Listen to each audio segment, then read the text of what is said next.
Hey there, welcome to LSAT Demon Daily. I'm Ben Olson, that's Nathan Fox. We're the founders of LSATdemon.com and our weekly podcast, Thinking LSAT. We have an email here from Ikey. Ikey says, hi, Ben and Nathan. If I ran out of level 4 and 5 questions, would you recommend I turn on the repeat mastered questions settings or finish the rest of the lower level questions first? In drilling, I only receive lower level questions, which are so easy, it makes me feel like I'm not learning anything. But when I turn on the repeat mastered question setting, I often remember the answer after reading only the first few words. I look forward to hearing from you, Ikey. There's one other solution, isn't there, that Ikey doesn't seem to be talking about?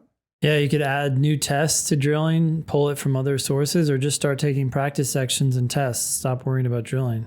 By default, the daemon divides all of the practice questions into thirds. We have a third of them reserved for live classes, a third of them reserved for practice sections and practice tests, and a third of them are reserved for drilling.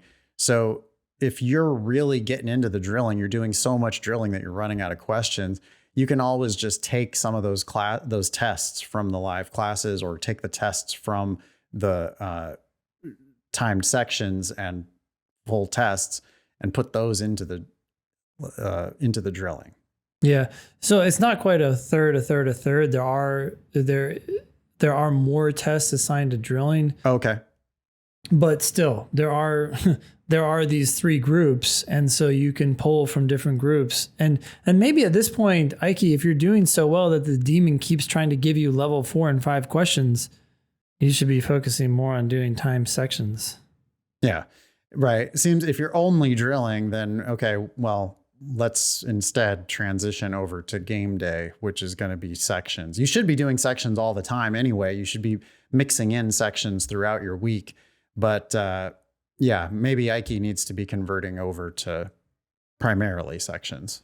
Yeah, I also don't hate the fact that you remember the answer on repeated master on when you do questions that you've done before. Do you understand? I'm less concerned about you picking the answer.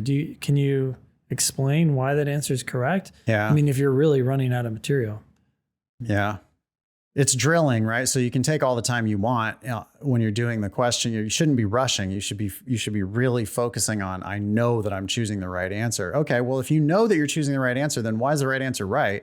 Also, why are the wrong answers wrong? And when you watch the videos or when you read the explanations, is your analysis matching or is your analysis different? Just because it's different doesn't mean it's wrong. You might be seeing something there that is correct. But if you got it right because you remembered the answer, well, then that's not good enough, right? Yeah. Why? Do you really understand it? Have you really mastered it? And just choosing the right answer that doesn't really indicate that you understood it. So maybe think through your process and compare your process to our process. There could be some learning there. For sure. Or for games, do it differently. Try the game a different way. Yep. On the basis of F last time, do it on the basis of N now, or something like that. Right. Exactly. Great. Thanks for writing in, Ikey, and good luck. Email daily@lsatdemon.com if you'd like to ask us a question or share some LSAT or law school admissions news. Thanks for listening.